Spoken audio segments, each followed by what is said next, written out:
Ready.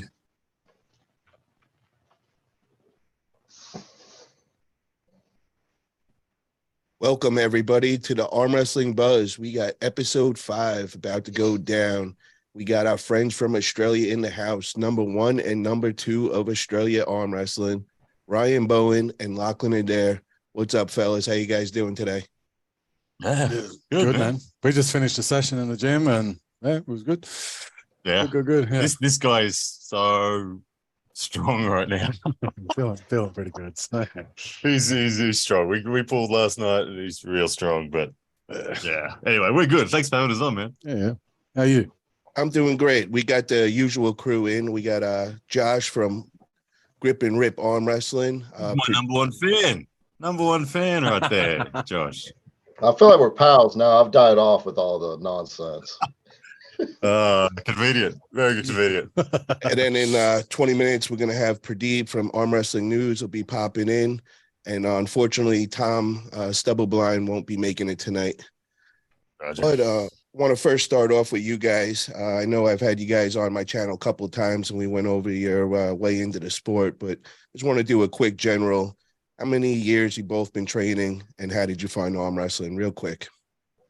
Man, I'm a decade in now. Pretty much spot on a decade now. I found it by chance because I lost an arm wrestle to my wholesale resupplier of a supplement store, and because I wanted to beat him, I started looking up arm wrestling technique, and I found it on the internet. I found Pulling John, I think it was. That was it for me.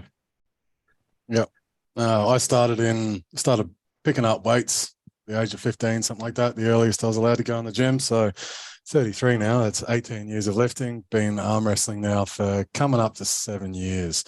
So just was powerlifting, and my buddy Torben kept on bugging me to come to arm wrestling training, and finally ran out of excuses to keep saying no to him, and here I am.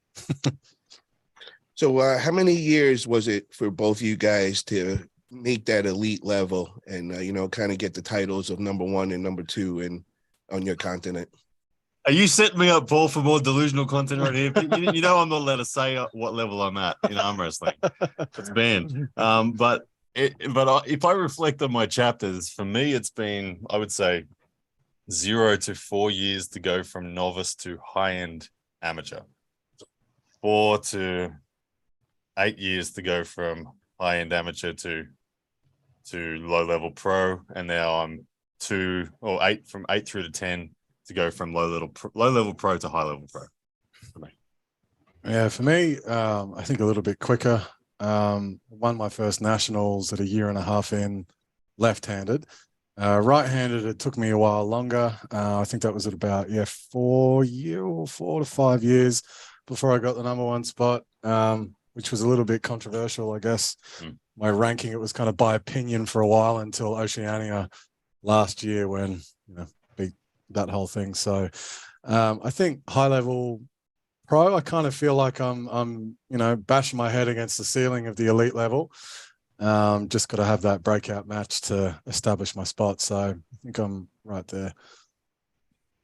And then what was the state of arm wrestling when you guys both begun in Australia? Was it a big thing over there? Was it something that you guys got to go in? And for me, when I started, it was 2013. There was about 7 people, probably nationally, that were actually interested. There was 2 in my state. So it was very, very, very brand new. Literally, the Australian Arm Wrestling Federation started this 6 months before I found the sport. So we've grown the sport. We've pretty much seen it from its beginnings in Australia in the culture, and we're pretty healthy now as a nation. We've got a pretty solid spread of clubs and all that sort of stuff. So, I feel like Australia is maturing in our level where we're getting close to having legitimacy on the international standard in multiple weight categories. We saw people like Jamie Barrett beat Vazgen Soyjin. So I think that's our biggest individual win in any sort of moment. Jamie at only 16 years old beating Vazgen was pretty spectacular, but yeah, the country's still maturing now. Got plenty of people in it now, which is good. But like when I started, it was what I would consider now an amateur level. So like we don't compete at nationals and states purely because it's it is for the amateurs. We kind of won that, and the gap between, Ryan and I up here, and then like 3 and 4, and the rest of them is a fairly significant gap. And they're the people that are winning nationals and stuff like that. So there's not really. When we started, nationals was a big deal to win. Now it's gotten to the stage where there's fairly clear distinction between the amateur class and the pro division. Lachlan, where have you been recently? Did you have an injury or something that, because I know you were on a tear, man. You were pulling all the time and everything. And then kind of in the last like 6 months, haven't seen much of you. So what's been going on with you? Yeah, so that was a bit of it wasn't one single event that caused that injury. Basically what it was a couple of my stabilizers became dysfunctional. So my pec minor was basically stuck like glue to my ribs. And then that had an effect further down the line where my coracobrachialis through here was all messed up. And then that caused instability in my rotator cuffs, and then was getting all sorts of referred pain through my brachioradialis and all that sort of stuff. So it's been a process of just trying to figure out what is the root cause of the problem. We looked at triceps, we looked at a whole bunch of things, and it came down to pec minor, coracobrachialis, and we've just had a couple of treatments on it now. I had a little bit of rest last week, and it's just feeling really solid again. Like I can rely on it now to hold up, so I can move how I want to move now. And I think that has played a huge role into, 2 weeks ago, it was getting better, and now I'm 100% better. And I feel like the application on the table is upwards of 20% of what I was able to put out 2 weeks Were these ago. issues during your super matches? Were you noticing the tightness and everything during your super matches, or is it something that just randomly came along? Look, I think it kind of randomly came along. Well, not so random. I'd started training with Hermes, and his program was really extensive, and I think it's taken me a pretty decent amount of time to get used to it. I've had to change, he and I have had to go through and change a whole bunch of stuff to suit me and work around the injury in the meantime. And it's been pretty good. He's been great at coming up with some exercise stuff that's helped. But yeah, I think it was just a change of program too much too soon. Everything just got real pissy. So let me get this clear. You started training as with Hermes as a coach. Is that what you're saying? Yeah. And when did that all begin? I hired him pretty much straight after Irakli. So he had his match with Dave, and we didn't really start properly until after the match with Dave. So we've been going now for a couple months. And how's that working out for you? Yeah. Look, it's been a learning experience, definitely, because I coach as well. So we've had some differences of opinion and some very healthy discussions as to why are you doing that instead of this and stuff like that. So I think it's probably been good for Hermes as well as me. I've learned some things. Conversely, I've learned some things about myself as well that has been pretty interesting, and just working with Hermes, working it all out. So he originally gave me, I think, what he does, and that didn't suit me super well. So we have collaboratively made a program that's been really great. Have y'all trained together in person, or has it been all FaceTime?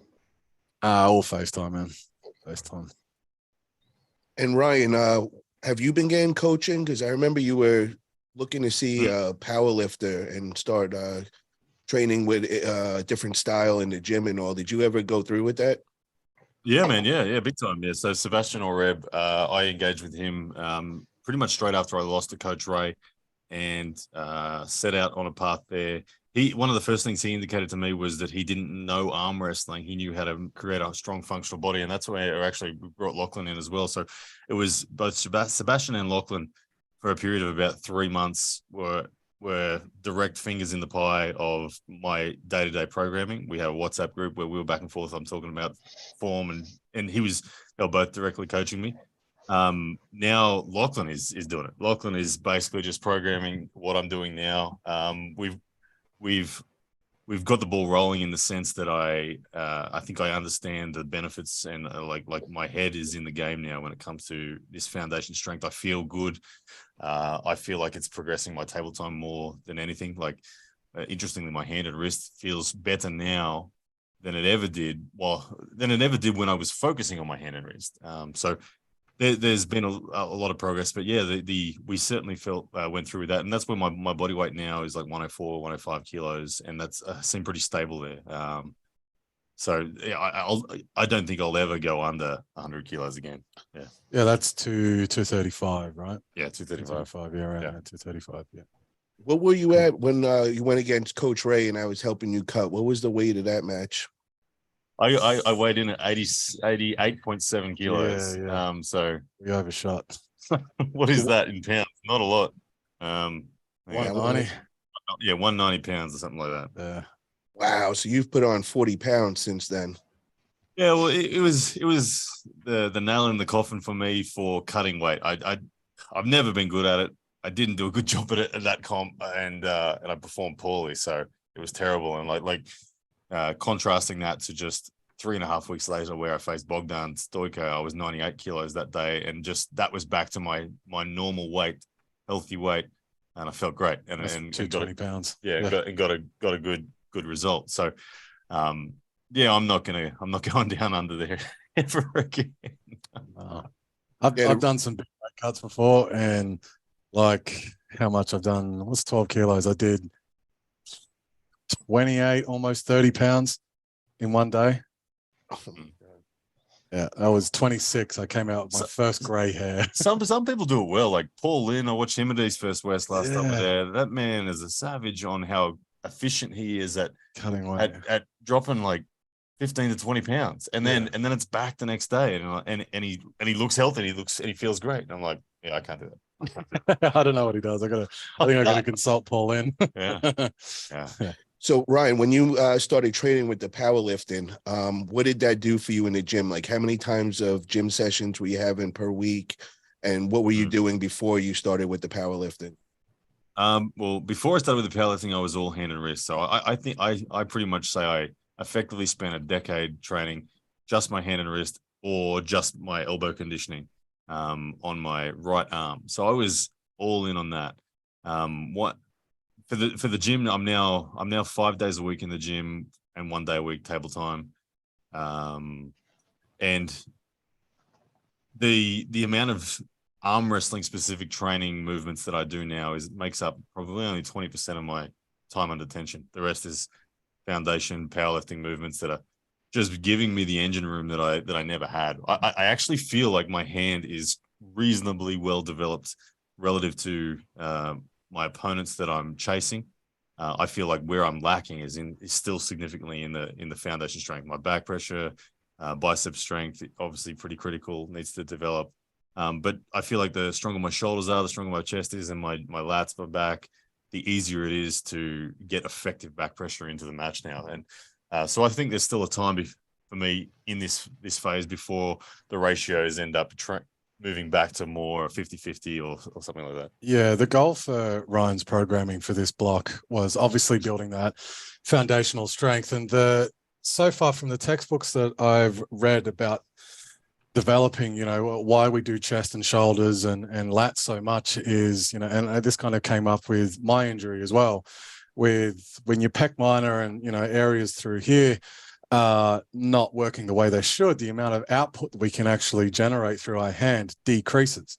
So conversely, it was, building that engine and building those structures so we can actually force more output through the hand without actually having to train the hand more. He's done it for 10 years. He's not going to lose hand and wrist strength, in a period of 6 months when we're still getting enough volume in per week. So it was really, we are pushing the ladder with maintenance. We are doing a little bit more than maintenance just to keep his hand and wrist up, but everything else, it really was just a matter of bolstering that kinetic chain so we could get more output through the hand. We got a $5 super chat in from Z's guitar account.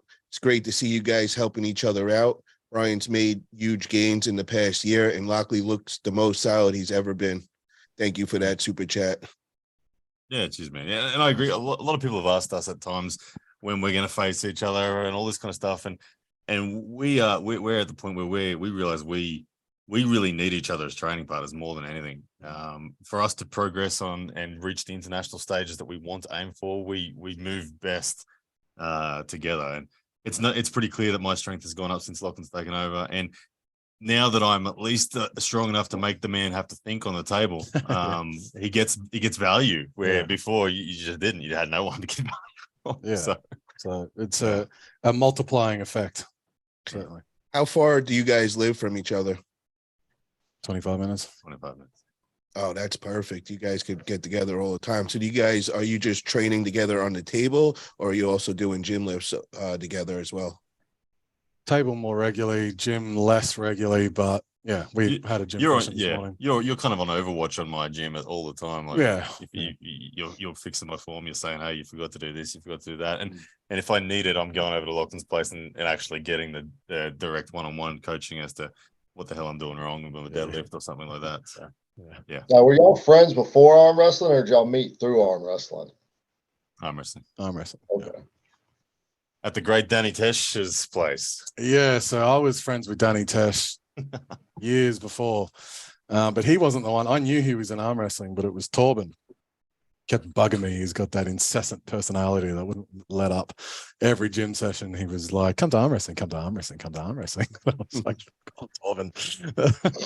So, Lachlan, I got to ask you, brother, because I know you coach a lot of people, and I've got a lot of things from you. You've been helping me out a lot. And what's the difference between you and Hermes' programming?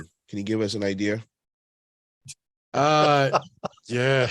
Sorry, it's a pretty significant difference. I think I focus a lot more, like even the questionnaire I give out to people when I'm training them is fairly well detailed. I think at least on a formatting point, my programming is very aesthetically pleasing, so that actually has an interesting psychological effect on the people that I give it to, that their compliance goes up just because it's put in a way that makes sense to them and they can see what I'm doing and what I'm trying to achieve with each block. My blocks are also done in 4 weeks, where Hermes kind of does 2 to 3 months at a time. It's very much the same exercises where I'm always trying to change things up and, always working towards the end goal. But I would say that my programming is much more customized. My program, my program, if I look at I've been doing it for about 6 months now, and I feel like I've been through 2 sort of seasonal waves within that. My bench has gone up from 105 to 140 in that time. Yeah. And things are waking up, and but it your is back progression's done the best. Yeah, which you don't talk about. Yeah, just we were talking about today whilst we're at the gym. Of all the lifts I'm doing, it's actually anything rowing or pull down. It actually feels like I've made more progress there than I have in the bench. But and the program is indicative of that. Like, I've done programs where I've done back 4 days a week, and it's been tremendous. It just, the amount of work your back can cope, and this, Paul, you've got wings, that you can pretty much do back every day and be healthy. So we haven't done quite as much with Ryan with that, but we've got kind of 2 main back days, and we have kind of sprinkling of back after any of the push sessions and stuff like that as well, just to kind of reset the shoulders after pressing. And a lot of back work. What I got to say about Lachlan, his program, he's got a gift with setting up programs for people. And, I come from a big time fitness background, and usually I'm the guy everybody comes to in my little circle.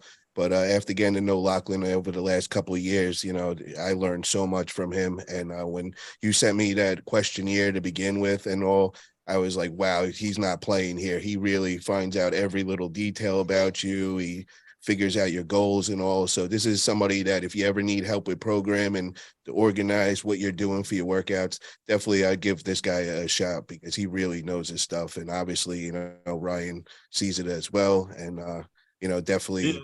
There's people get direct coaching from you.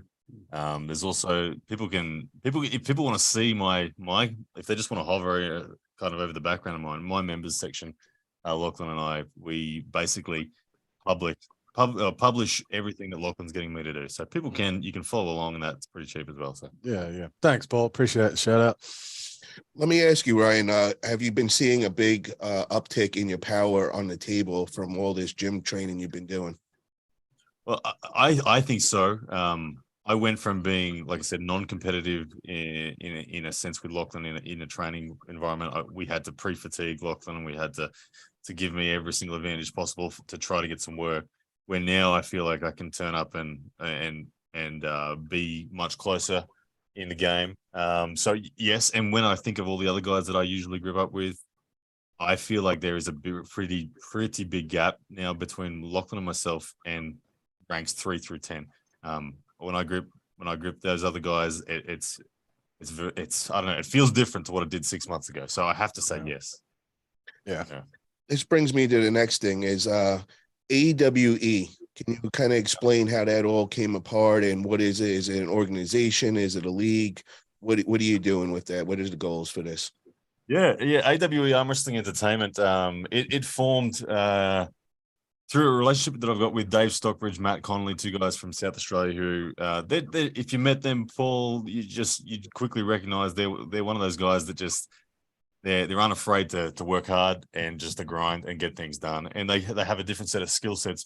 Dave Stockbridge comes from a background of emceeing and fight sports, and Matt Connolly comes from a background of production and filmmaking, and I come from the background, as you know, of being an arm wrestler through social media. So we thought, let's combine this. Let's do this. We'd love to create an opportunity, particularly for the Oceanic region arm wrestlers in the first instance, to become professional arm wrestlers. And when we say professional, we're talking about career arm wrestlers. We're talking about paying athletes. We're not talking about the standard of arm wrestling. We're not going down a WAF path or anything like that. We are going down a consumer path where we put on entertaining sports viewing. So that's where we're going. And we're AWE2, we're pretty pumped. We're in the Adelaide Oval, which is one of our international stadiums that we've got. And we're doubled up. We'll be in a mixed martial arts octagon once again. And we got big cards coming on. And the good thing is, what I loved and very proud to be able to say is that AWE is paying for all the athletes' travel, all the athletes' accommodation, and people are being paid to be there. So that's something Australian and Oceanic arm wrestling hasn't seen before. And on this next card, we've got, I think, 5 internationals coming as well. So should be awesome. You want to tell us? Are you in charge of making the cards, or is it collaboration? It's between myself, Matt Connolly, Dave Stockbridge. I can say, look, Lachlan's pulling Jordan Sill. I'm pulling Adam Taranenko. We have a few, I'll just say them. We've got a few in the works. One of them is Giannis Amlins is coming out. His opponent is our national champion at 75 kilos, Josh Barker. Then we're probably going to have Coach Ray come out as well on this one. We're waiting on confirmations from him. We've got potentially the Arm Wrestling Whisperer involved as well. So there's a bunch of Americans coming out on this one. We've got Guntas Baikovs from Latvia. He lives in Australia, but he's still representing Latvia. And we've got he's up against Tahitian Marcus Atirai. That's probably my favorite match of the card. But we love watching Marcus Paul because he comes from a MMA background, and trying to get that man revved up can be troublesome. But you put him in an octagon, he just switches on.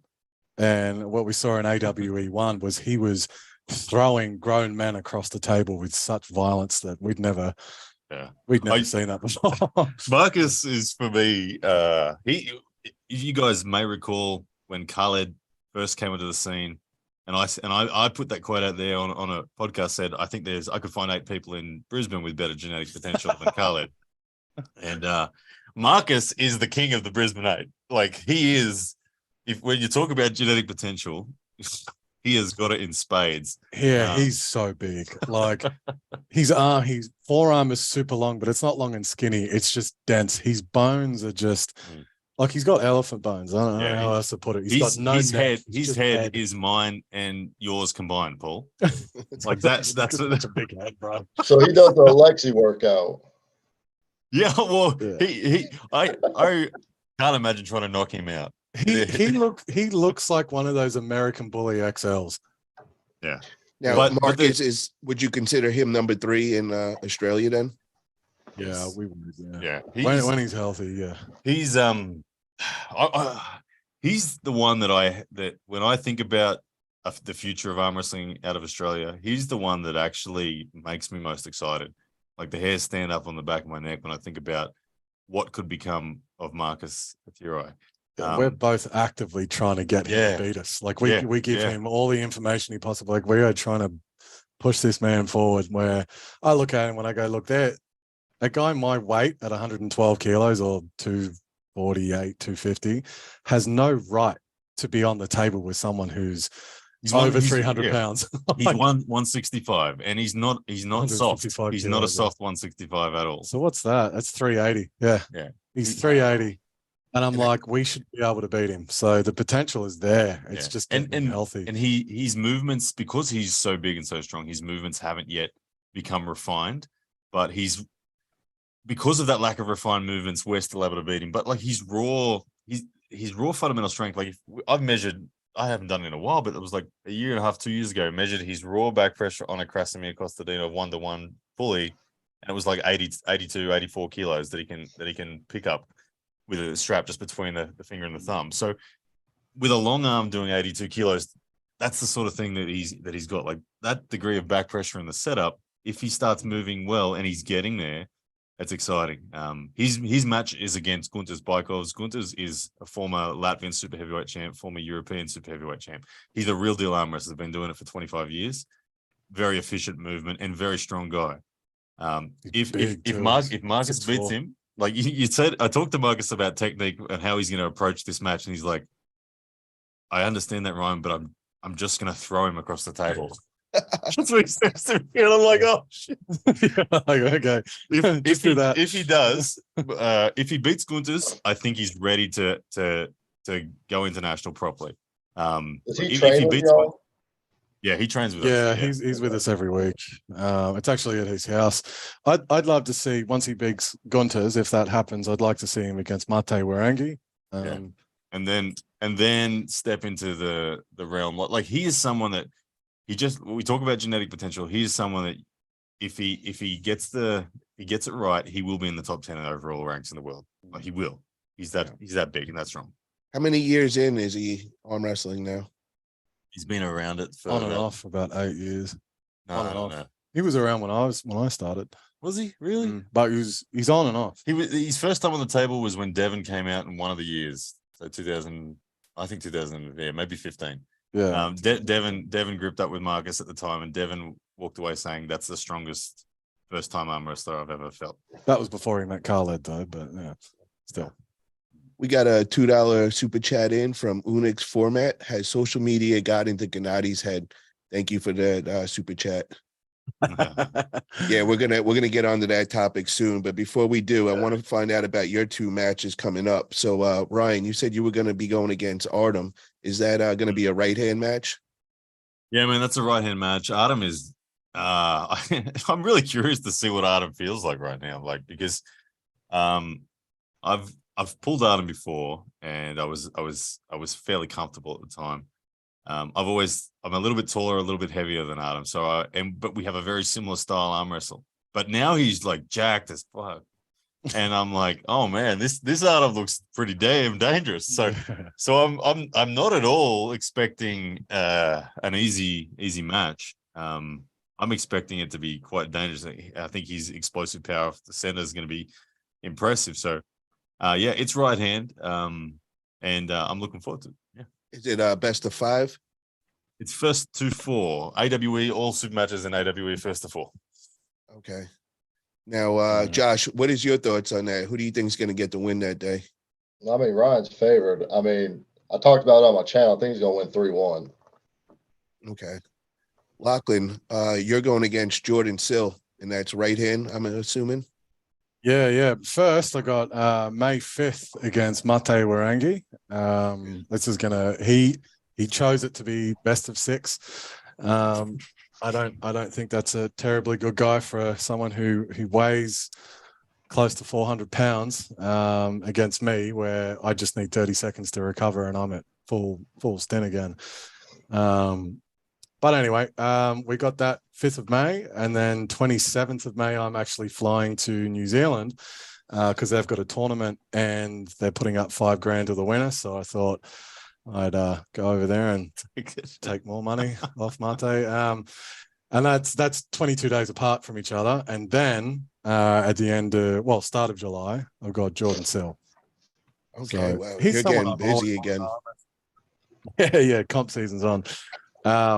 Jordan Sill, I've always wanted to pull him. I think it's a interesting match. I know he's ranked number 3 in the 242 pound class, and I'm only 4 pounds off that anyway. And I'm sure he's going to come in just that little bit heavy as well. We're not capping it to anything. I think we're keeping with the 115 kilo like East versus West. But I don't suspect I'll be anywhere near that. I'm really quite happy at the weight that I'm at. What are you at right now? 112. Oh, so that's 248, something like that. Just seems to be a really healthy weight for me. No snoring, none of that. So I'm sleeping well, eating clean, and yeah, just feel much better. But Jordan Sill, big hand. If I'm not paying attention, he could get it over me. But I think it's good because he's ranked 3rd, and then all going well, I don't know, we'll probably get Pavlo out or something because he's ranked number 1 at 242 pounds right-handed now. Already beat him lefty. But it's interesting at the moment, like having beaten Austin Jaggers, he's been on a tear lately, and I beat him fairly comfortably. So that's aging well. Yeah, I think you lit a fire under him, man, because he keeps saying how that day that you taught him that he needed to work on his hook.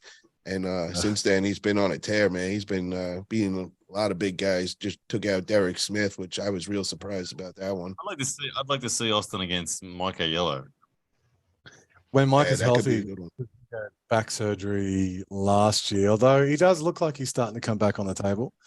I think he had a couple, bro. I think he got one, and then they didn't fix it, and they had to go do it again. Yeah, so he's had a bunch of vertebrae fused back. So shitty. Yeah, man, super shitty. Oh well, he'll be back. What style are you more worried about against Mai Tai or Jordan Sill? Probably Jordan Sill, just because he's a little bit more of an unknown. But that being said, I feel like with the setup that I'm currently using and how that's kind of really securing everything, feel pretty comfortable either way. It's just a matter of figuring out what he feels like when I grip up with him. But stylistically, I think it is to my benefit, but we're both pretty versatile as well. So it's a good thing about Jordan Sill. Pretty well-rounded. Now, I have a question for everybody in the room. I want to get everybody's current top 5 in the world, in your opinions. Let's start off with Josh. Let me ask you first. Levon, Hermes. Then after that, it's where it gets...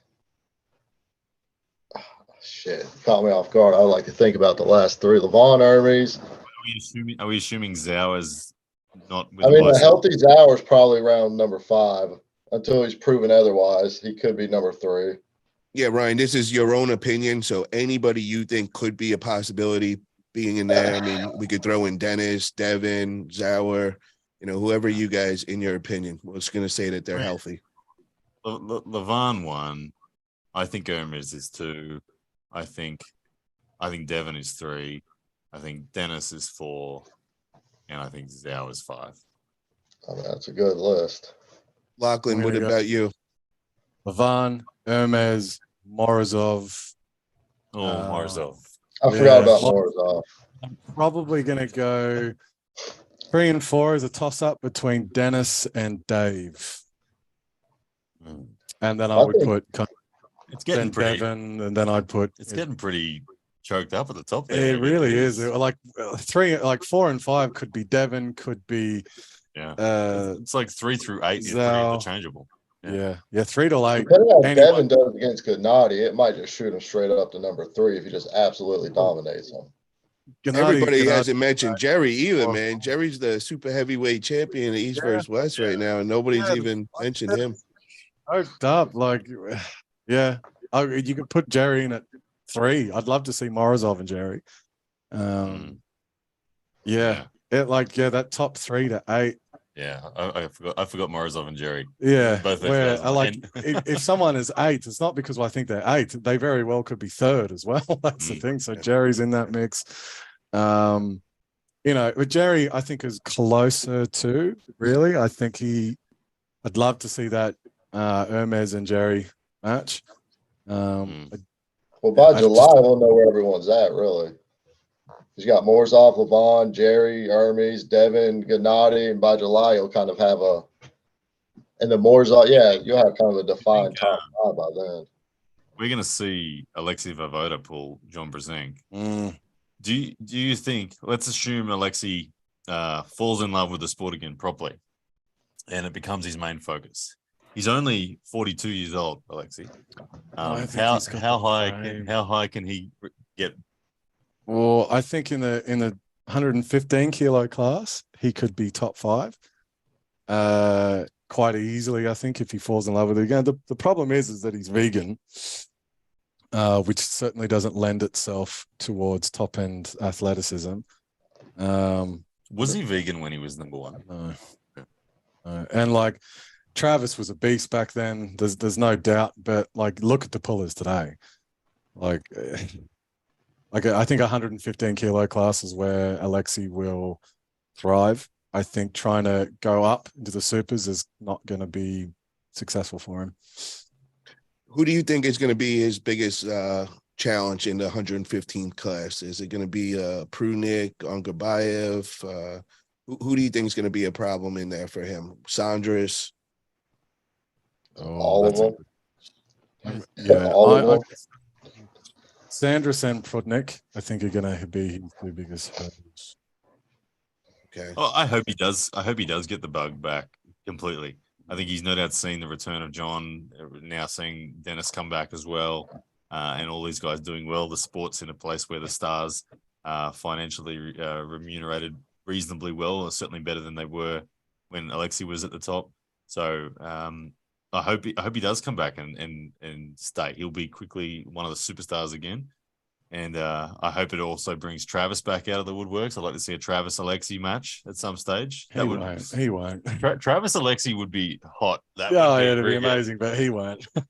He will. Travis will do anything for 10 grand. Yeah, if the money's right, maybe. But that man doesn't like to train unless there's a lot of money. His son's about to be in the NFL. He's about to be chilling. Yeah, and Ryan, just so you know, I put out a $15,000 challenge for him versus Devin left-hand and crickets, man. Didn't hear nothing. I just kept hearing Really? NFL. I'm going to be rich. That's all I heard. Nothing else about.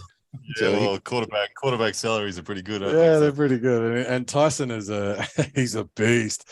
I met that young man at the Todd match, and he's an exceptional young man. Yeah, he looks like a second-round draft pick.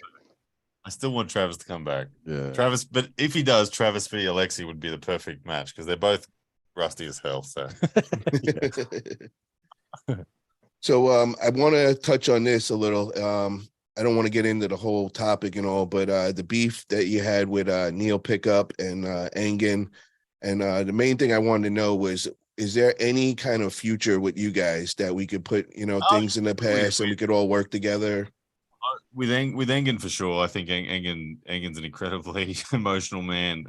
He's probably upset just me saying that, but we all know he is. He gets very volatile. What he's done for the sport's amazing in this period of time. East West is exceptional. He's pretty. I have no dramas with Engen. If you saw the way that I spoke in the community posts, I was very respectful of him. He didn't like my decision. We had a very different opinion on the live streaming situation, and that was where, because neither of us were willing to compromise, there was a big divide. But I think I have no problems with Engen at all as a person. I'm perfectly happy to work with him again in the future. And judging by the way history works with Engen, a lot of people get put on the outer, and then all of a sudden 6 months later he cools his jets and back again. On the other front, I don't intend on working with Neil Pickup. Okay, and I want to introduce. We got Pradeep from Armwrestling News has just stepped in the room. I guess you're all done with your job tonight, so he could join us finally. What is that background? That's a professional studio then. Is For that free. is that a green screen, or is that what your Yeah, pad's it's like? it's a green screen. Okay. So So, Pradeep, so just that we Thanks, can catch thanks. you up, we just brought up the topic of Neil Pickup and Engen, and asking Ryan if he could, see himself working with these two in the future. Yeah. I think it should be that way. There are many times I've seen rivalries going on in arm wrestling world. Engin versus Devon, Engin versus Ryan Bowen, or somebody against somebody, Pradeep versus Ryan Bowen. But somehow in the arm wrestling community, everyone figures out a way to work with each other, and these rivalries are kind of lost behind. And I hope it is the same with Ryan and Engin as well. And on that note, Ryan, did you see that list that Engin put out of all the athletes that have competed at East versus West? It was like 100 arm wrestlers list. Although it was in no particular order, my man Ryan was still at the bottom of that list. I love it. I didn't say it, but it sounds It was good. like maybe 100 names. I don't know how many names were there, but Ryan was at the last. Well, he must have wanted to delete me, but he couldn't bring himself to do it. That's pretty funny. Where was Lachlan on the list? I don't know. I was 3/4 of the way down. Yeah, 3/4 of the way down. I think so. Yeah, halfway down, something like that. Pradeep's got it. Yeah. Let's go. So Ryan, I got to ask you, when was the last communication you had with Engen? Have you guys spoken since, or How long ago was it? All 2 weeks, 3 weeks ago, whatever. That was just before he blocked me. We were talking. Okay. And what's the whole situation with Neil? How come you don't see yourself ever working with Neil? Just again, Neil as a promoter, as a contributor to the sport, got plenty of time and respect for him. I personally, I'm not going to go into it, not going to share it in any public manner. Too many things have happened over the last sort of 18 months, and I just don't intend on having any sort of working relationship with him again. Okay, fair enough. Now, I wanted to also ask you guys, where do you see the growth of arm wrestling in the next year and then 5 years from now?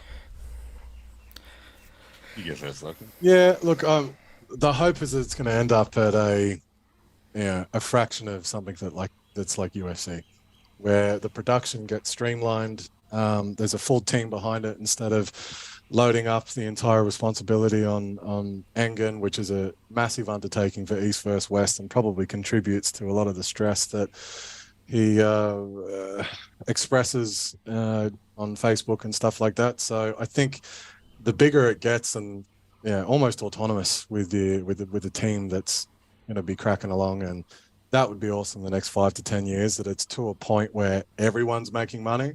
And we have athletes, like the UFC doesn't pay the athletes amazing, but if I could be earning, 50, 60 grand a year from arm wrestling matches alone, I only have to work part-time, and then we're good. So it would be, for me personally, that'd be, a good goal next kind of 5 years, just on arm wrestling alone, not the social media side of it.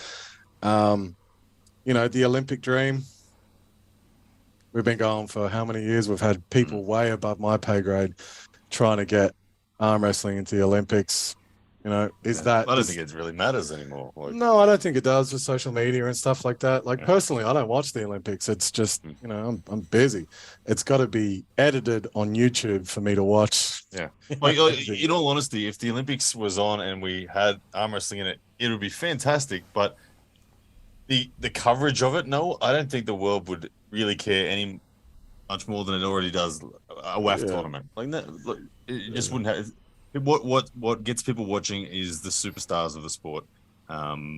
So I think the personalities, the storyline behind the personalities, the relatability of fans to the personalities is really the key driver of it. And presenting that well is the biggest focus, I think, for the sport. We've had a great run in the last 3 years with social media. COVID turned out to be a blessing because it forced everyone into the social media space, as opposed to having big contracts with Mazarenko or the WAL and that. I think we'll see a return of the WAL. Paul, I'm sure you're all over that, but without knowing what's going on, I think the big players will come back. I think WAL was the best organization that has represented the sport in a commercial sense. I think they'll be back. And when they do, I think that'll be another big explosion. But the internet is starting to evolve towards arm wrestling. More and more athletes from strongman, from powerlifting, from all different disciplines are starting to get involved in it. And that is a snowball that I think is going to continue. It's going to bring more eyes. It's going to bring more dollars. And like now more than ever, there's a lot of people that call some form of arm wrestling a career, whether it's commentary, whether it's YouTube, whether it's being an athlete themselves, whether it's being a promoter. There's more people now in the world making money off the back of arm wrestling than ever before. And I think it's accelerating. We got a $5 super chat in from Unix Format. The growth of arm wrestling should be in our youth. Example, Devon's children in their high school tourney. Teach the young to carry into our future. Yeah, I agree with that. Sweden is an amazing example of that. I remember sitting down having a lunch with Marlon and Fia and asking them what it is about Sweden that why female arm wrestling in Sweden, why is it so good? And they said it was all the back of Heidi Anderson. Heidi, 10, 15 years ago or something, had her own personal project to get arm wrestling into schools. And she went and put a table in every high school in Sweden and held a school championship every year. And that grew the interest in the girls when they were 10 and 12 years old, because they're beating boys at 10 and 12. It's all the same. Yeah. And so they get the bug from there and then they grow on. So I do agree that getting it in schools is immensely valuable for the sport. And lays a huge Kazakhstan, it's massive. Yeah. But like even just sons of arm wrestlers, like our two, like my son is now 4 and he's just old enough to start staying up late on a Wednesday night and coming to training with dad. And like your son is, well and truly old enough, but they're just around it all the time. And like my son's been lifting weights since he was 2. And like he loves getting on the arm wrestling table. He loves being around it. It's that sort of stuff. The more men are in it, the more sons are in it, and then we get to build it up. Of course, from high school. But my son, he arm wrestles the teachers at daycare and all the other kids. Like, yeah, we've got some youngins come through the ranks that are going to be tremendous when they're in their adulthood. What do you think is the best way to get it into the high schools? And is there any kind of liability problems that we might see with that? Yeah, especially with this leftist pussy soft ass agenda. It's like, oh man, can't get nothing that's like remotely, encouraging masculinity and strength in schools. However, like my son is set to go to a pretty conservative school. So hopefully, might get something in there. For a bit of fun. And I have tried before, probably 4 years ago. Jordan Davis and I thought, let's put an effort into this. We created a not-for-profit and we tried to get it into schools, and every school freaked out about liability. They freaked out about potential injuries, and I then went to insurance companies to try to get some coverage, and they wouldn't touch arm wrestling with children at all, not with a 10-foot pole. So there's red tape. On it, especially in Australia, like we are king of red tape. Like when I'm in the States, I can look at buildings and I'm like, that's not the code, that's not the code, that's not the code. Australia, like the amount of money we spend on OH&S, like occupational health and safety and all that sort of stuff is incredible. I know Bradley, my son, he is itching to compete in the tournament. He's always asking me, Dad, is there a kids tournament on yet? Is there a kids tournament? So best we can offer them is super matches against other arm wrestling children from the club and that. But I like when I see Canada do it. Oh man, it's awesome. And I think Australia is actually not far away from being able to put on a kids tournament. Like, I think so. We've got enough arm wrestlers with children now that it's close. Now, my other question is the organizations that we have right now, East versus West, King of Table, they're kind of on the forefront of getting our promotions out there. What could they do different that could get more of an audience involved? Like, right now I feel like there's a lot of just arm wrestlers, that know what's going on. How can we advertise to the non-arm wrestlers? What would you guys think of putting out commercials on regular TV and all that? Do you think that's a good idea? I think Devin Lert's movie, that's going to give a big boom if it's done correctly. If it gets the popularity like Paul and John got. Massive. Well, if I remember back to the best commercial entity that's been on focused on arm wrestling, in my opinion, at least from what I've seen, it was Game of Arms.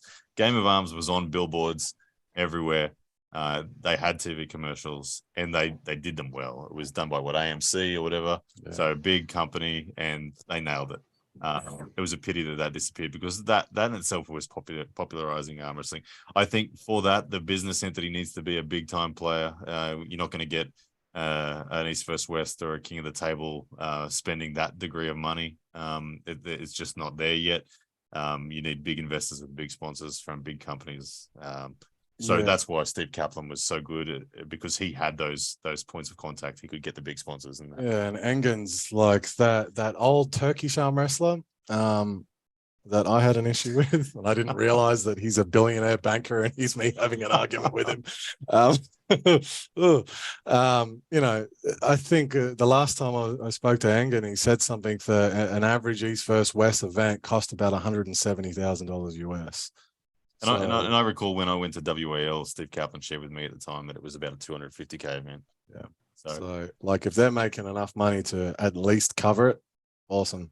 But that's a hard task. But marketing arm wrestling, I'd love to hear what Pradeep says about this. Marketing arm wrestling in the last 2 years has been on the back of social media. I think we need to continue that trend for some time until we have a big enough base level fan base that a big company steps in. Like, India, Sony step in. You right? Yeah, that's new. What's happening there? What I haven't heard more than just seeing what you sent to me the other day. How big is that? Yeah, so Sony Sports Network is like the biggest thing in India about sports. UFC is on Sony Sports, and WWE is on Sony Sports, so you get the idea. Like, it is big on TV. And in August, probably Pro Punjab League will be going live with its first league season in August. So that will be cool. It will be watched on television. So I think their product is good enough. The production quality is obviously amazing from Pro Punjab League. It is just about letting people know that we are going to be live on that day. If they are somehow able to crack that, I think grabbing the attention of the audience who have tuned into that channel, that's the easiest thing. But getting them on the TV to switch it on, that's the big thing. And I hope, like, even if the marketing is not on point, they somehow stumble upon that channel and they find arm wrestling. So it will be interesting. And Pro Punjab League is like, they're taking everything professionally. Literally everything you can know of. Because the owner of the league, Praveen Dabas, he's from the marketing background. He's worked in probably hundreds of Bollywood movies. So he's from that industry. And he knows what he's doing. That's all I can say. And in August, I hope it is going to be good. And after 2 seasons, there will be auctioning for players like we see in IPL. That's the plan in India. So, Pradeep, you have a unique position that you have a solid understanding of Indian arm wrestling and the rest of the world's arm wrestling and the way it's consumed. Which is going to grow more in the next two years, in your opinion? Which is heading faster? And does the Indian market require the fans from the rest of the world, or are they happy focusing on Indian fans only? In Indian arm wrestling, that's why I'm not focusing on my Hindi channel, my Indian channel, because like, I would say my knowledge about international arm wrestling, let's say if it is 50%, then my knowledge about Indian arm wrestling is probably 10%. I know less about Indian arm wrestling, about Indian arm wrestlers especially. And Indian arm wrestlers, arm wrestling fans do not care about what is going on outside of India. They just don't. And within India, I'll tell you, especially the shorts and reels views, India is number 1 in the world in terms of getting views on arm wrestling videos. And you can combine the next 5-6 countries and they will get half of the views that India is generating right now. Every single day, an arm wrestling short is reaching like 1 million views. Every single day you can find a new short.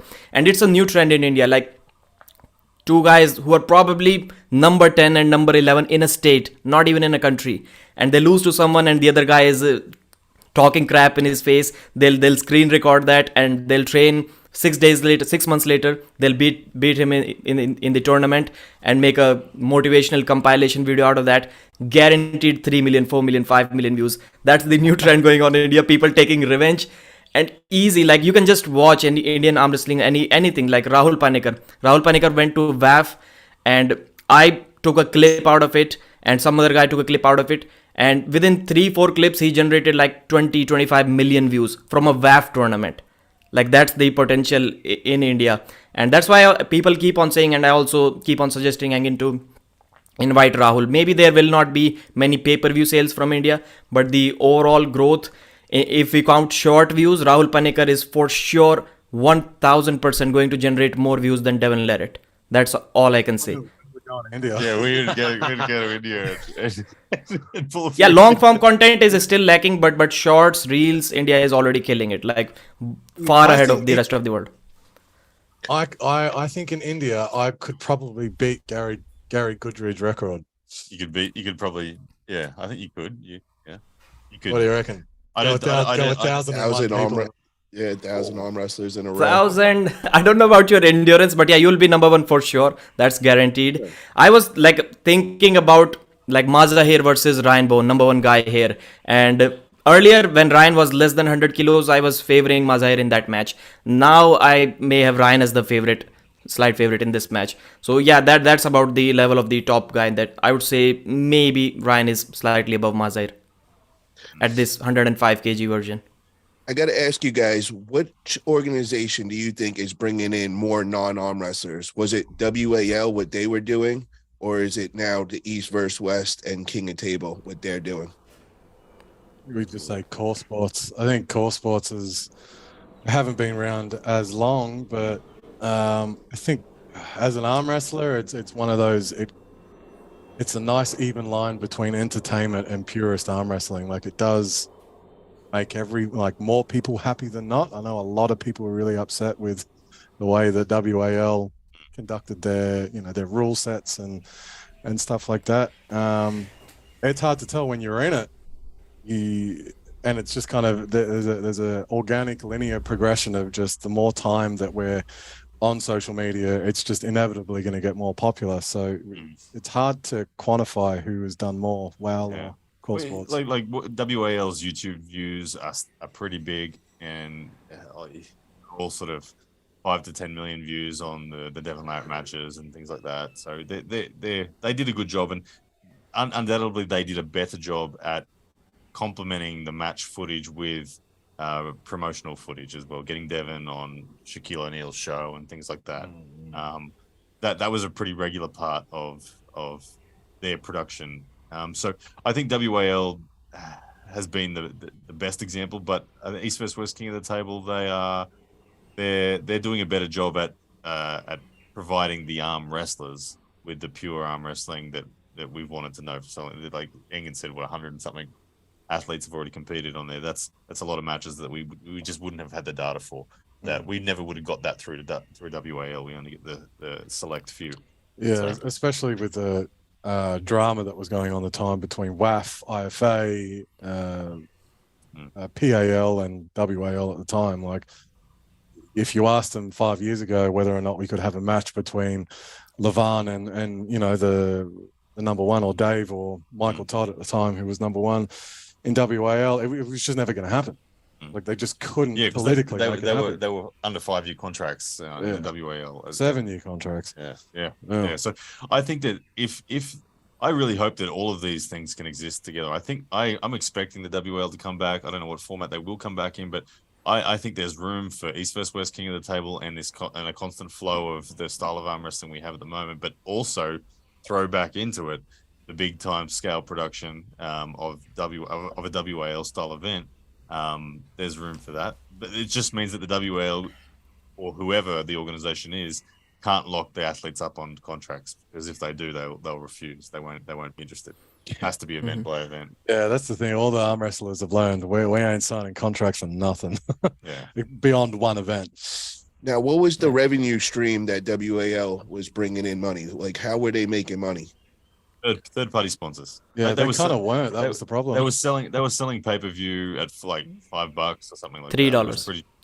$3. There you go. So pay-per-view, I think, was fairly insignificant in terms of their actual revenue streams. But when I was there at 504 or 405, whatever it was, 504, I think, I remember Steve Kaplan said, "This is our marquee event that we've got here. We've got they had a VIP section where they said all of our third-party sponsors are coming to watch this one." So Please put on a good show, everybody. And there was a section with probably 100 people in it that were in some way, shape, or form a contributor to the WAL. And there were companies like Monster Energy. I can't remember who else, but I think I think Steve's business model is to build a business and a brand that has third-party sponsorship potential, and then he would sell later on. So I think he was always trying to build it up with that respect.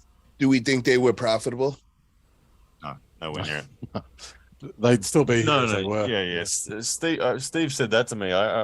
He said, no, we're a long way from profitable yet, but we're heading in the right direction, and that was pre-COVID. So, do you think? Sorry. Yeah, Paul. I think this once again highlights probably the importance of pre-match hype and marketing. So, what was the difference back then? The audience was there. It has always been there. Somehow now we think that we suddenly created some new fan base that never existed. I would say that is true for people who watch everything, who regularly watch all of the videos, everything uploaded about arm wrestling on YouTube. That number has for sure maybe increased tenfolds in last 2, 3, 4 years. But the audience has always been there. Like you watch Engin Terzi versus Artur Makarov, like it was 3 years ago, the match that Engin lost 3-0. It has over 1 million views. Another match with Engin where Engin is like kind of aggressive. After he beats a guy, he's touching his shoulder and Engin is like, get off me. He's like really angry. Engin said once that it was uploaded almost 10 years ago and it got 1 million views like in 1 year, 10 years ago. So who was the audience back then? You see Yannis Omolins and Devon Larratt practicing and it gets over 100,000 views more than a decade ago. That's a practice poll. So how is that happening? The audience, the potential audience has always been there. It has always been there. But WL, I don't think it is difficult to guess that they were not able to sell any pay-per-views. Why? Because to sell pay-per-views, you need pre-match hype. WL's post-production was great. Like the match is out there for people to watch. That's crazy. Like even today, King of the Table and East versus West, they're not able to get as many views as WL used to do 4 years ago. So the audience has always been there. And maybe that once again highlights the importance of YouTubers in arm wrestling and TikTokers or Instagram, Facebook guys, because they are the ones who are creating the pre-match hype, and only pre-match hype can sell the pay-per-views. So can we say that East versus West and King of Table are profitable today? Do we agree on that? Yeah, yes. I'm pretty sure they are. Yeah, having spoken to Don and Engin, it certainly appears that way. At the very least, they're breaking even. Because Engin publicly mentions one thing every time, that he has not lost money. So if you're not losing money, it cannot be exactly break even every single time. If somebody has not lost money, he may have made some money. Maybe it is $5,000, maybe $10,000, maybe $2,000. But yeah, if you consider that profitable, then yes, for sure. Each event gets more and more expensive that Engin's putting on. Any profit Engin's making is reinvesting back into the next event, I think. Yeah. So he's effectively running that business at a break even deliberately. Yeah, and there's like integrity in Engin in doing that, because we know he lives frugally. He doesn't drive around in a big fancy car. He's not doing any of that. It really is for the love for the sport, where he lives in just a normal house. It's not extravagant. We all know he's done quite well over the years, but Engin he just has no profit in trying to spend it and stuff, and as a result it puts him in a position where he can quite easily maintain his own life and put whatever money he is making back. I would say core sports is definitely profitable. Absolutely, yeah. The core sports is profitable. So say WAL makes the comeback at the end of this year and they start get up and running. Do we guys really expect there to be no contracts now? Do we think that? Because I think that might change the whole landscape now that there's more competition in there. Yeah, if they're going to go down a contract, like what would a contract of Devon Larratt cost? He was their star before. To sign Devon up for a 2-year period of exclusivity, that would cost a lot. Like, because Devon can make a lot of money being independent now. Devon and Michael both said they would never sign a contract again. Exactly. Never, I agree. But there is a price. Everyone's got a price. If Devon was offered $1 million, would he take it? I don't know. Oh, for sure. Million? Like there's a number where he'd go, okay, I'm a WAL guy again. For 2 years, but I don't think he'd sign it until he got the okay from Core Sports and Engin that he'd still be able to compete against some Europeans, because who's he got in America? I mean, that's what I mean. So unless WAL was coming in with a budget where they've got tens of millions of dollars to buy all the best guys. Yeah. Like if that happened, then sure, okay, we'll all just bow down to the WAL again. But they're not going to come with that sort of budget. So I don't know what format they're going to come in. I don't know that they're going to try. If they go down a game of arms style approach, then yeah, contracts I can imagine some way, shape, or form. But if they're going to provide, I think that the tournaments, when they did the tournaments, that seemed to be very well received. For the first 4 years of them being involved, it wasn't just super matches. It was ESPN covered tournaments. That was their qualifiers, right? That was freaking amazing. I loved watching that. I would be a big fan of going back to the tournaments. Yeah. And do you think that they would keep it the way it was, where it was just mainly North American athletes, or do you think they would go the whole world and kind of follow in the footsteps of East versus West and all? The tournaments they opened up to anyone in the world, and there was the 2017 year where it all fell over. They had a lot of internationals there that were ready to compete, and it fell over. And they were all ready to compete because the prize money was good and the production was fantastic, and it was broadcast on ESPN. So you were somebody as an arm wrestler. Then you were being broadcast to the world, and it looked fantastic. So I think if they can replicate that again, the internationals will come. They just will. You don't need to pay their flights and everything. You'll just say, "Wow, look, if you turn up to this tournament, you've been broadcast live on ESPN again. Freaking amazing." Yeah, I mean, it wasn't because the athletes didn't want to compete in WAL earlier. It's just the Euros were prohibited to compete because of their government sanctions, WADA, WAF, IFA, PAL, like the whole thing was just a mess. And now that's all kind of cleared up, and it'd be interesting to see. It'll rear its head again, though. If contracts come back, it'll rear its head. Yeah, I think so. I don't think contracts is a great idea. I wouldn't sign one for, you don't tell me where to arm wrestle beyond one. I think contracts will come back. If the sport gets big, for sure they'll come back, because we just need to look at any other sport. All of the major big sports, they all have contracts. So I don't think arm wrestling is going to be an exception. Yeah, and but as a goal, yeah, absolutely, it makes sense. If we get it to what we said earlier, I think you weren't here, was if we can get it to a point where it's looking UFC-ish for an athlete, then yeah, sign it. But there's got to be. You got to know you're going to make 50 grand or something. Yeah, exactly. At least. Yeah. To sign it. The reason why I mentioned that is because for now, yes, Engin is the one who is giving opportunities to everyone, but not every single league in the pay-per-view world is going to be like that. For you to get a chance on the pay-per-view, you have to have some kind of social media background, or you need to be at the top of the world, that people are just going to talk about you whether you have that background or not. Like Dave Chaffee. Dave is great. He doesn't need to be on social media for people to talk about him. But for those who don't have a social media account and who will not be probably invited to the events, to them a contract is the best thing. Like for arm wrestlers who cannot promote themselves, when they get offered, let's say $15,000 for a year contract or $20,000 for 2 years contract, they are going to sign it without thinking twice. I think the contracts are going to return.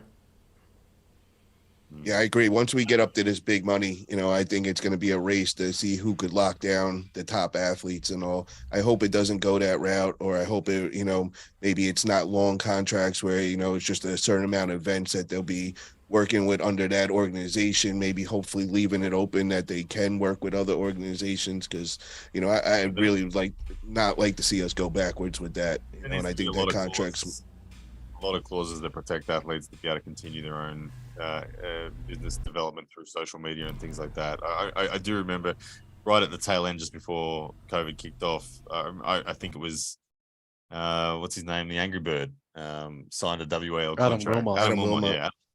He signed a WAL contract that was 5 years or something, and he was, I think he was getting paid essentially like $5,000 or something a year, and for that he lost control of his YouTube channel, his image, everything. Like he wasn't able to do anything, wasn't able to earn a dollar anywhere off his own efforts because he was a WL signed contract. So that sort of stuff, no way. I would not sign a contract. Oh, you didn't. You had to negotiate pretty hard. I was.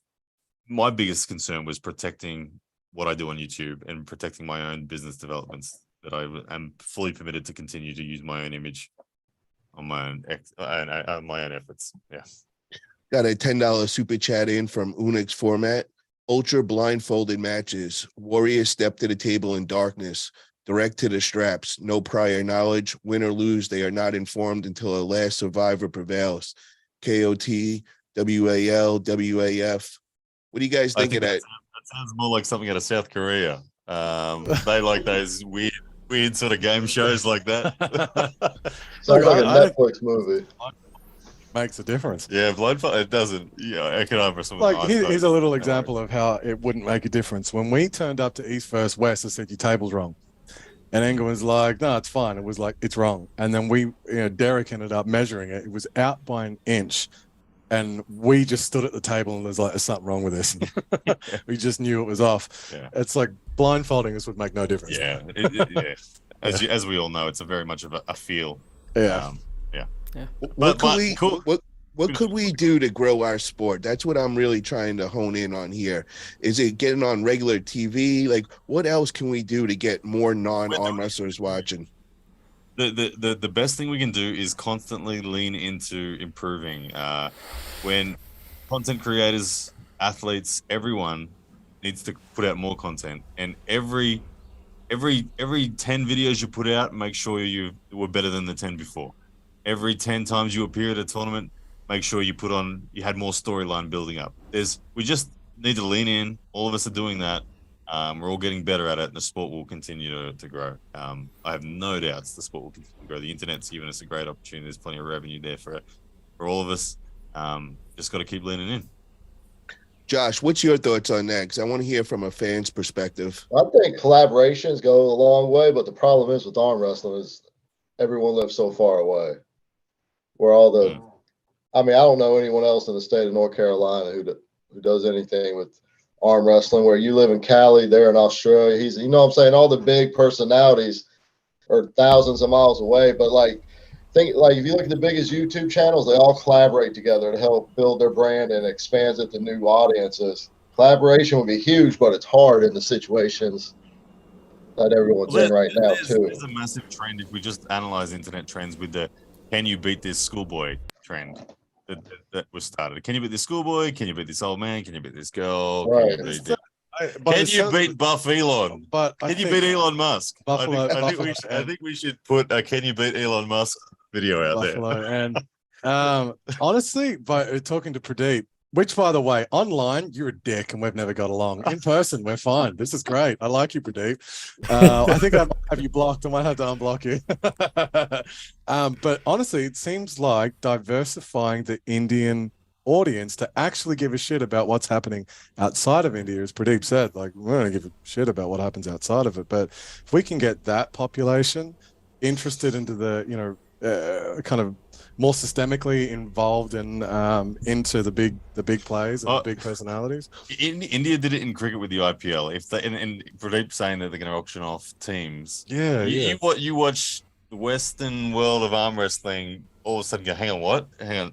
So there's an Indian team where a sponsor paid an arm wrestler $200,000 to be in their team. Like, what? And I can beat him, but they don't care. It's the Indian league.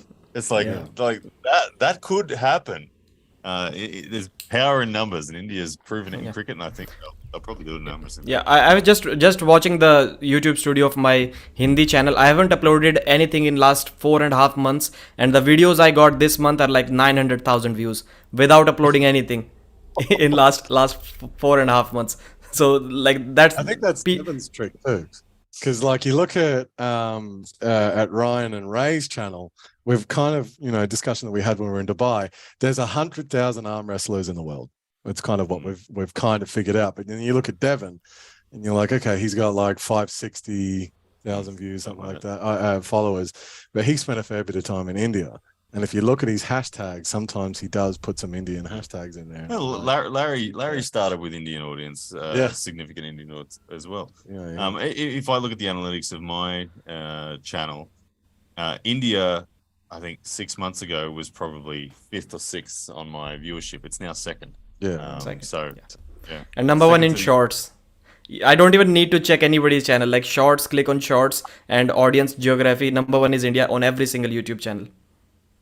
Yeah. I need to start catering to that. Yeah. On my shorts. Sorry, Because sorry, that- Paul.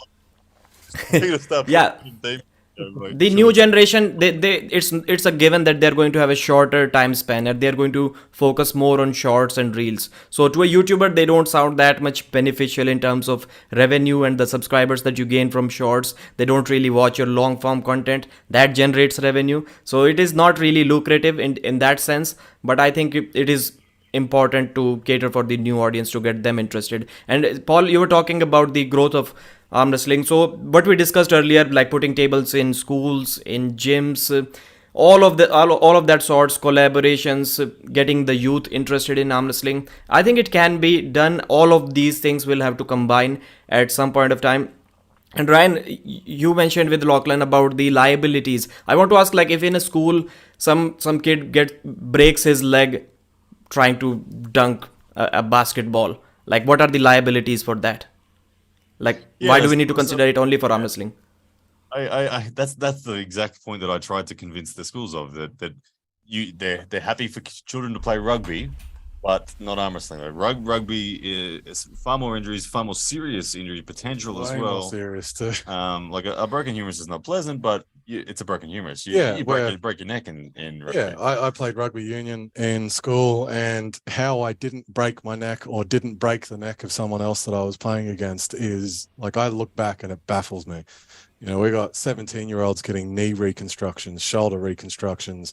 You know, they've gone through broken spines, broken necks. You know, like, rugby is no joke. No, we have to get past that. We have to have the majority of the population just understand that arm wrestling is a thing that exists. I think that at the moment there's still a percentage.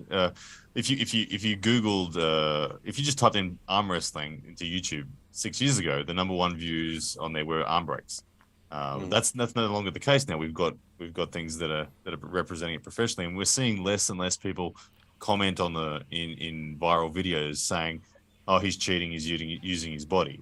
So the world is slowly starting to understand and accept that arm wrestling is a sport and what it is. So it's because the arm breaks are a lot more common. Like, I remember there was a stat put out that among novice adults, arm breaks were like 1 in 10 if the refs didn't step in a lot of the time. Where pro, it's like 1 in 10,000, more even.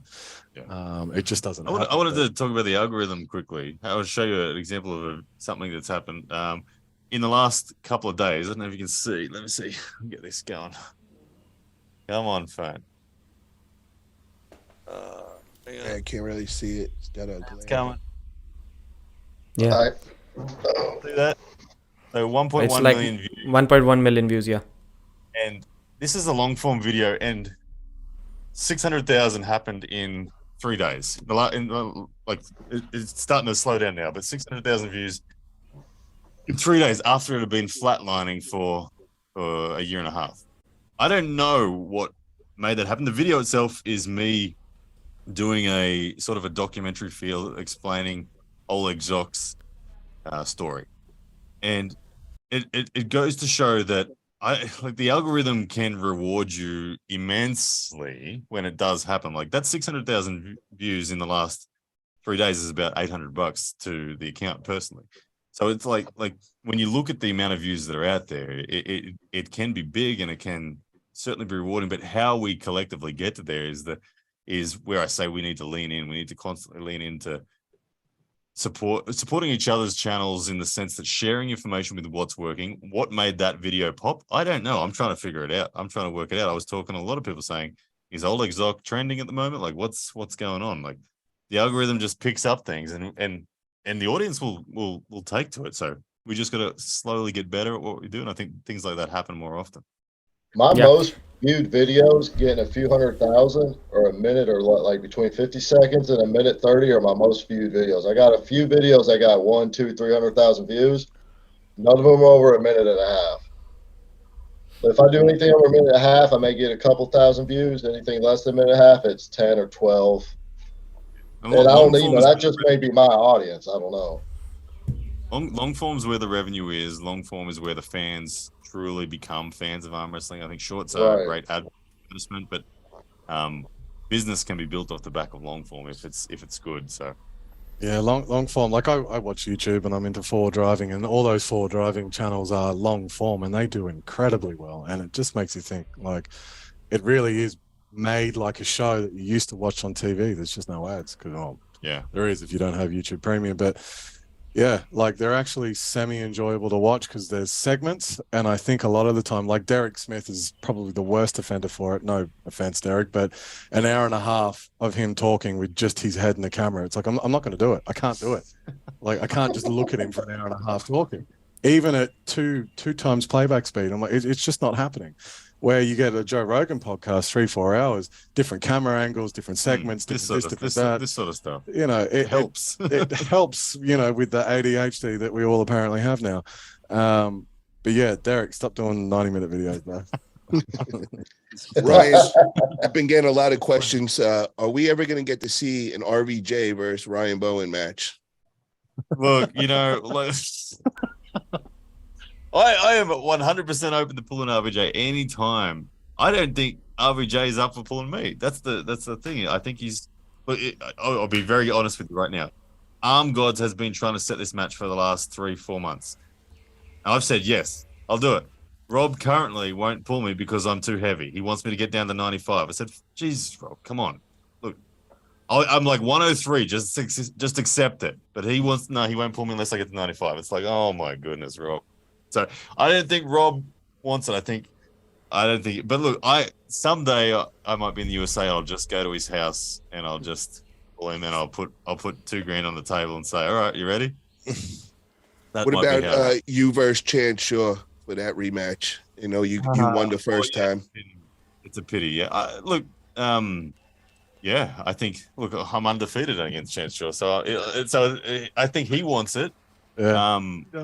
Yeah, and it's a pity it didn't happen. I think it was a good story. I hope it does happen again at some stage. I don't think we're in a rush to make it happen now. We kind of missed the boat some degree, but yeah, it's one of those ones that needs to happen. It's a big one for me because that was first super match I've ever watched. That was right when I begun. I think I was maybe a month or two in, and I just remember tuning in and seeing you guys all in that garage. And it was good. Yeah, and I had a lot of respect for you that day because you literally went into Lion's Den and you were very confident and all. And I think it was the first round where Chance, I think, beat you pretty dominantly, and I thought it might have been a mismatch, and then all of a sudden you just technical wizard on that day, and just kind of shocked the whole garage. And I never forgot that day. So I would love to see that rematch. We know that Chance is sized up since then, and you have as well, and you've also stepped up your programming as we heard earlier and all. How do you guys all think that would go? I want to start off with Pradeep. Chance versus Ryan Bowen rematch.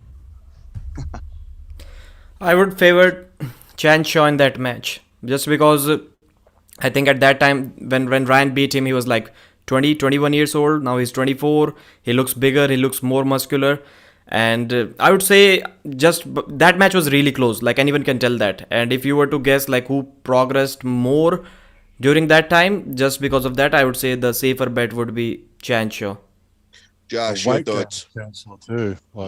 There's an 80-pound difference there. Yeah, well, I think Chance's biggest advantage is his weight, but Chance is prone to gas out too, and Bowen does have the chance to gas him out, but that's 80 pounds is a lot of weight to be going against you, against someone who's good at arm wrestling. Do you have probably right now? Bowen. It's one of those matches where you'd feel silly betting on me, but if you didn't bet on me and I won, you'd be kicking yourself. You'd be like, I knew it. I fucking knew there was something there that Ryan was going to do that again. Like that's what I think it feels like for people. It's like surely Chance wins. Ah, damn it, Ryan won. Yeah. Let's ask Lachlan since he pulls with you all the time. Favorite at all? That's what it is. He is no clear favorite. He's not. Yeah. I don't think anyone can feel confident about that at all. What I liked about that match and why I like tying it back into contracts and all that sort of stuff. I love that we just did that in a garage. I love that I turned up and just put $500 on the table and we threw down live on a friggin' YouTube channel. It was cool, and I that's why I I love the sport for where it's at the moment. That anyone can do that. You could be under. You don't need a contract with anyone. No one's stopping me from flying anywhere in the world to any club with any guy that I want to face, and gripping him up and putting $500 on the table. The moment I put $500 on the table, the viewing audience knows it's real because he wants that $500.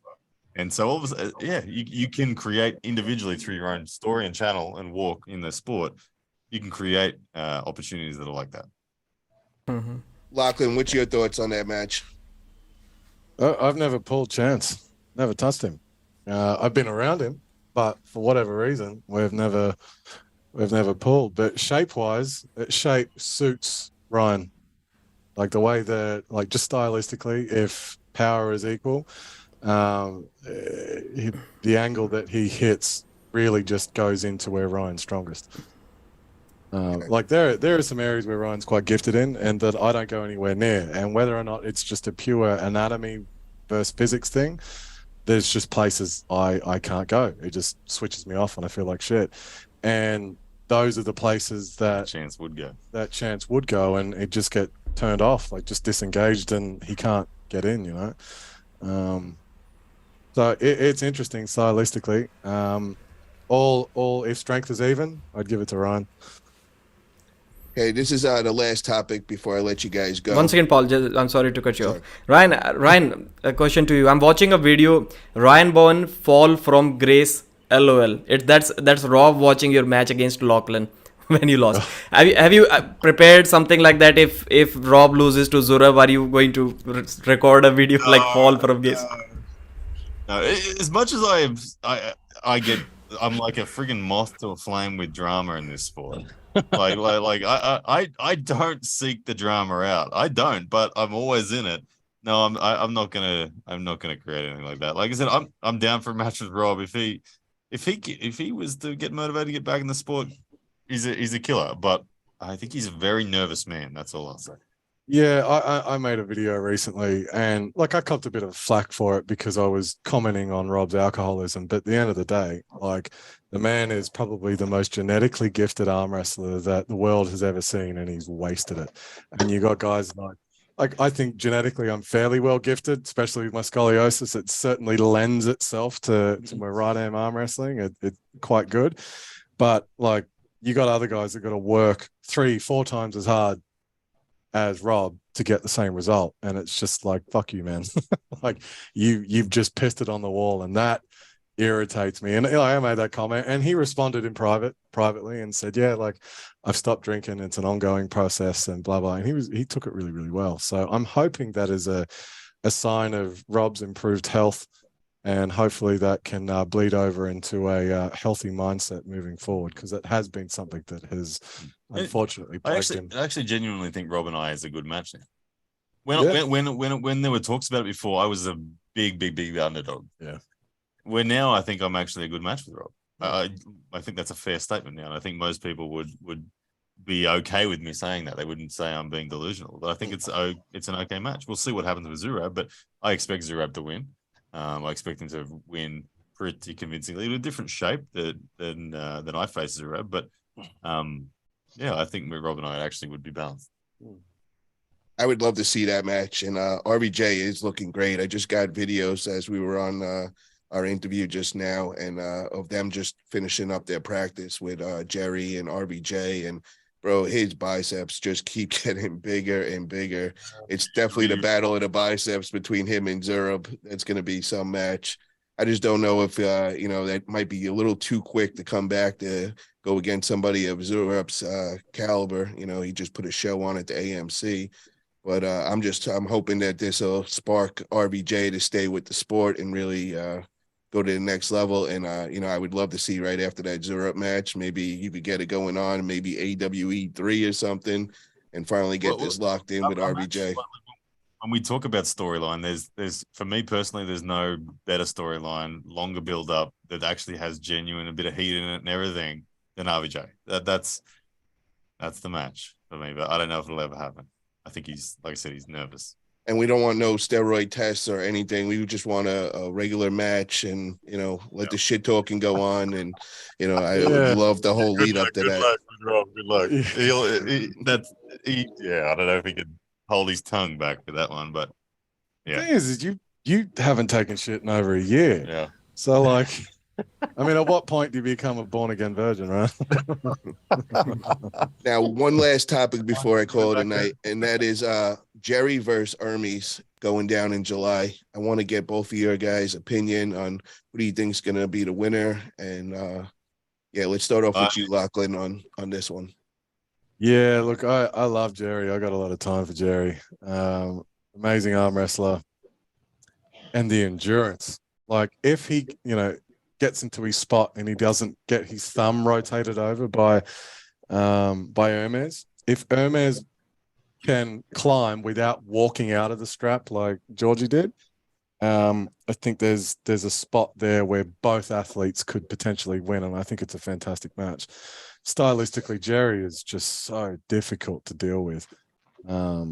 And especially if you're kind of back on your bicep and you're relying, on your bicep to try and get yourself out of his posture, I think you're in trouble. You have to get him out of his shoulder before he can jam up and get it in. And Hermes, look, at 80 kilos, he certainly has the propensity to be fast enough, but we haven't seen that speed since he's been 130 kilos, have we? He's almost always got onto the B side of the table, pulled over, or pulled over enough to get that press in. But I haven't seen him flash pin. Didn't flash pin Gennady, didn't flash pin Dave. Although he was getting the hit on Dave, but it was still center table. So can Hermes be quick enough to get Jerry out of his shoulder? I think that's the deciding factor. I really like Jerry. When I met Jerry at East West West, got along really well with him. Yeah. And he gave it to me heaps because I picked Gennady to win. And he rubbed it in so much. And I was like, I won't do it again, Jerry. I promise you. I won't underestimate you again. But you know what? I think Hermes belts him. I think Hermes beats him comfortably. And so I'm sitting there thinking this, I'm like, oh, Jerry's gonna kill me. But I worry for Jerry in that match because I think the integrity of Hermes' back pressure and wrist combined is too strong. It's immense. It's a very strong connection there, and I think Jerry will get his thumb rotated, and if we go the perfect plan to defeat Jerry is the way Travis did in 2015 with high knuckles and just superior back pressure to keep the height, and then just pressing down on Jerry outside of his wrist, and Jerry has no ability to jam up. Jerry needs to get you on your bicep. So if Hermes just stayed at center and did that, I think it's 3-0 over good night. It took about 30 seconds to happen.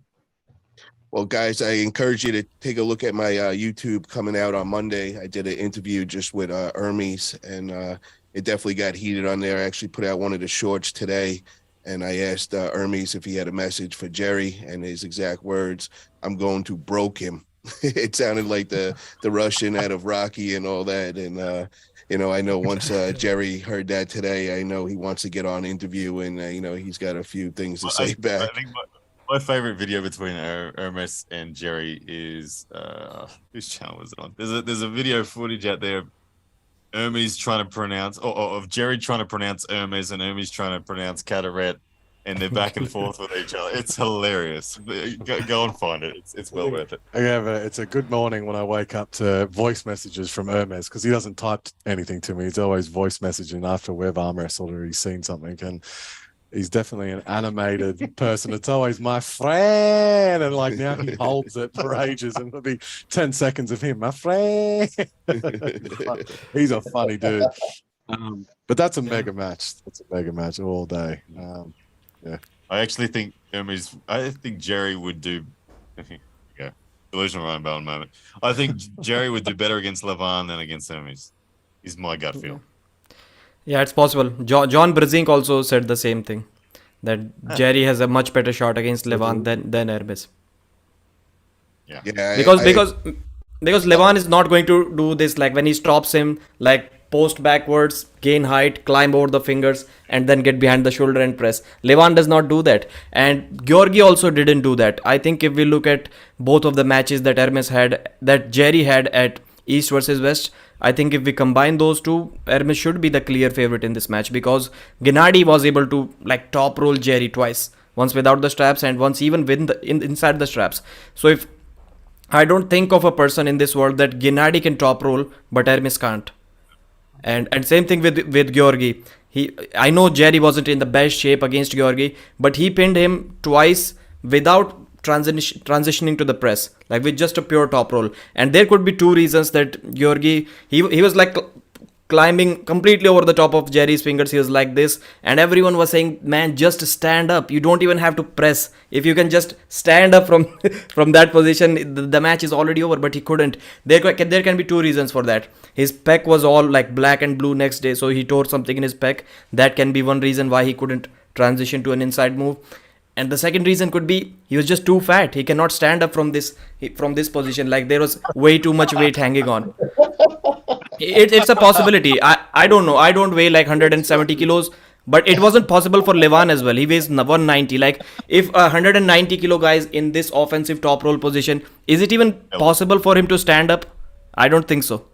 Yeah, they're thinking, I'm stuck. I'm stuck. Stand up from there and not give yourself, or not be exposed. You have to very creatively add some lat drag and try to transition up. So it's not easy when you've got constant side pressure from someone there. You can get stuck in there. And I agree. Hermes very tight, very proficient. I don't think he's going to make those errors where I can see Levan making those errors and being exposed against Jerry. One thing I got to say to you guys, though, is I've been talking to Hermes, and Hermes is saying that he's still in recovery stage. You know, he's only about 80% of his normal, and he hasn't even started his training camp. Where you got on the other side of the spectrum, you got Jerry, who's got a fire lit under him because everybody's discounted him, told him they don't belong up there. And, he didn't put a good showing on against Georgie. So kind of everybody's been talking shit about Jerry, how he shouldn't even be up in the top 5 and all.